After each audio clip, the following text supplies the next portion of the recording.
Responsibility Andhra Pradesh ప్రజలకు కూడా ఉంది సార్. ఎందుకంటే ఇన్ని నేరాలు చేసిన సీఎం కింద ఎన్నుకున్నాం సార్. మనకి ఏముంటది మాట్లాడడానికి? ఫస్ట్ ఆఫ్ ఆల్ ఏ ప్రజలు మాట్లాడడానికి లేదు. రెండు, వెంకటరెడ్డి మన జీవి రెడ్డి గారు మాట్లాడుతున్నారు సార్. నేను కూడా తెలుగుదేశం పార్టీ సింపథైజర్నే, కానీ మనం చేస్తున్నట్టు కనిపించాలి సార్. ఇప్పుడు జగన్ కేసుని పక్కన పెట్టింది సార్. ఎలక్షన్ ముందు రోజు దాకా వివేక్ రెడ్డి గారి గురించి ఎంతలా క్యాన్వాస్ చేశాం సార్. ఆ కేసు గురించి ఇప్పుడు ఎవరైనా మాట్లాడుతున్నారా? హ్యూమన్ సీనియర్ మోస్ట్ లీడర్ ఆయన. ఇప్పుడు అందులో ఆ రోజు అంటే రిజల్ట్ రాకముందు మనం ఆర్గ్యూ చేసాం, ఇది చాలా అన్యాయం జరిగింది, ఈ చెల్లికి మోసం చేశాడు, మేము ఆవిడికి న్యాయం చేస్తామని. ఇన్ని రోజులు అయింది కదా సార్, దాన్ని ముందుకు ఎందుకు తీసుకెళ్ళలేదు సార్? ఎక్కడైనా ఒక్క ఇది వచ్చిందా అండి? అంతే పక్కన పడేసి. ఇప్పుడు ప్రజలు మనం తెలుసు ఏం జరుగుతుంది, మనం వీఆర్ జెన్యున్లీ సిబిఐ చేస్తుంది కదా, మనం ఇన్వాల్వ్ అవ్వకూడదు, కరెక్టే. But at the same time ప్రజలకి ఎలా కనిపిస్తుంది? ఎలక్షన్ కోసం ఉపయోగించుకున్నట్టుంది, ఆ తర్వాత ఏమీ లేదు అన్నట్టు కనిపిస్తుంది. అంతే కదా. So we have to take initiative sir. We have to take initiative. అది తీసుకోకపోయినంతసేపు మనకే ఇప్పుడు మనలో మన క్యాడర్ లోనే ఎంతో అసంతృప్తి ఉంది. జరగట్లేదు, ఏమీ జరగట్లేదు, మమ్మల్ని కొట్టినోడిని ఆడు దర్జాగా తిరుగుతున్నారు, ఇలాగా వస్తుంది కదా. This has to be controlled by legally. ఇప్పుడు మనం పెట్టిన కేసులు అందరు పారిపోతున్నారు సార్. నాని పారిపోతాడు, జోగి రమేష్ పారిపోతాడు, ఈడు పారిపోతాడు, ఎవడైనా సరే. అదే ఆడైతే రాత్రి కొట్టుకొచ్చి పొద్దున్న లోపలేసి కుళ్ళ పొడిచి కేసు బెయిల్ వచ్చేలాగా ఆడికి ఫుల్ అయిపోయేది. 40 కేసులు ఇంక్లూడింగ్ రంగనాయకమ్మ గారు, అయ్యన్ పాత్రుడు గారు, పంచమర్త. ఒక్క నిమిషం వెంకటేష్ గారు, ఒక్క నిమిషం. గఫూర్ గారు చిన్న విషయం ఏమంటే, మోడీ గారు సలహా ఇచ్చారట, అయ్యా ఎవరు ఇట్టోళ్ళు ఉన్నారో గంగాజలం తల్లి మేము చేర్చుకుంటున్నాం కదా, మీరు కూడా అట్లా చేర్చుకుంటే గొడవ పోతుంది, వాళ్ళ పార్టీలో ఎవరు మిగలరు అని. అదే ఇప్పుడు టాక్టిక్ జరుగుతుండేది. జనసేనలో టీడీపీలో చేరుతున్నారు, అందరూ పవిత్రులైపోతున్నారు. కానీ జగన్ రెడ్డి గారు చేరలేదు కదండి. జగన్ రెడ్డి ఎందుకు చేరుతారు సార్? జగన్ రెడ్డి కేర్ చేయడు, మరి ఆయన పవిత్రుడు ఎలా అయ్యాడు ఆయన? జగన్ రెడ్డి.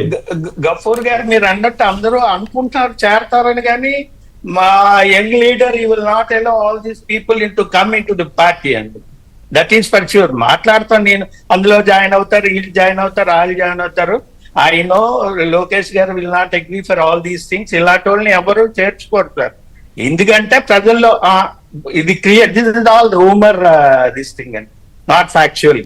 ఇంత ఇది చేసిన వాళ్ళు చేస్తే ఇప్పుడు కిందసారి కాదండి. లోకేష్ గారికి తెలుసు అని ఎవరు అనట్లేదు, కానీ ఇప్పుడు నిన్న అదే కదా ఇష్యూ. జోగి రమేష్ ఊరంతా తిరిగాడు, ఊరేగాడు వీళ్ళతో కలిసి, మీ వాళ్ళతో కలిసినే కదా. ఇప్పుడు అదే కదా ఇష్యూ ఒకటి నడుస్తోంది. ఎలా తిరుగుతాడండి? కాదు, లోకేష్ గారికి తెలియదండి, నిజమే.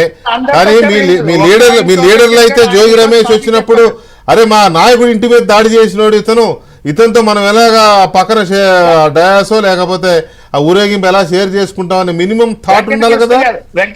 వెంకటకృష్ణ ఎవరో ఒక లీడర్ తోటే తిరిగారు, అందరితో తిరగలేదు. ఎందుకు? ఒక మంత్రి ఉన్నాడు, ఒక ఆమె ఎమ్మెల్యే గారు ఉన్నారు, ఇంకా చాలా మంది ఉన్నారు. సారీ చెప్పారు వాళ్ళు, ఈ రోజు పార్టీ క్యాడర్ కి సారీ చెప్పారు, పార్టీకి ఇవాళ సారీ చెప్పారు. నిజమే, ఇవాళ సారీ చెప్పారు. ఊరేగింపు అయిపోయిందిగా, ఊరేగింపు అయిపోయినాక ఇవాళ సారీ చెప్పడం ఏంటి? సారీ చెప్తే అయిపోద్దా? అల్టిమేట్ గా మనకి ఉండాలి కదా సార్ పార్టీ. అంటే అటు కులము కావాలి, ఇటు పార్టీ కావాలి, అలా ఉందన్నమాట. కులం కోసం జోగి రమేష్ కావాలి, పదవుల కోసం పార్టీ కావాలి, అంతేనా? అంతే అనుకోవాలి. ఇంకా అదే అని sir. Sorry, I'm not agreeing with you. Party have its own stand. It will not entertain all these. Already ఎవరైతే ఎలిగేషన్స్ ఉన్నాయో వాళ్ళు ఎవరిని పార్టీలోకి అలౌ చేయరు sir. That is for sure. ఇప్పుడు నాకు దోచింది నేను క్యాన్వాస్ చేసుకోవచ్చు, కానీ అంత మాత్రాన పార్టీకి అంతగట్లేము. ఆ ఆస్పెక్ట్ పార్టీ నిర్ణయం అని మనం చెప్పలేము సార్. అది రైట్. ఓకే, మీరు చేర్చుకోకపోతే పక్కన జనసేనలో చేరుతారు, అధికార పార్టీలుగా వస్తారు. రాష్ట్రం జరుగుతుంది, హైదరాబాద్ లో ఉన్నారు, రాష్ట్రంలో ఏం జరుగుతుందో మేము చూస్తున్నాం కళ్ళ ముందు. సార్ వాడికే రిప్యుటేషన్ ఇంకా ఇది, ఎందుకంటే జనసేనకి నేను ఇది అది అని వచ్చారు, ఇప్పుడు ఇలా టోల్ చేసుకుంటే వాళ్ళకి మాకన్నా ఎక్కువ డ్యామేజ్ వాళ్ళకే జరుగుతుంది సార్. వాళ్ళ సంగతి చూద్దాం, మేము మాట్లాడదాం. చూద్దాం. ఇంకా I'm only for TDP and I can only talk on behalf of the. మీ గురించి కాదండి, మామూలుగా అక్కడ జరుగుతున్న అంటే otherwise- రైట్.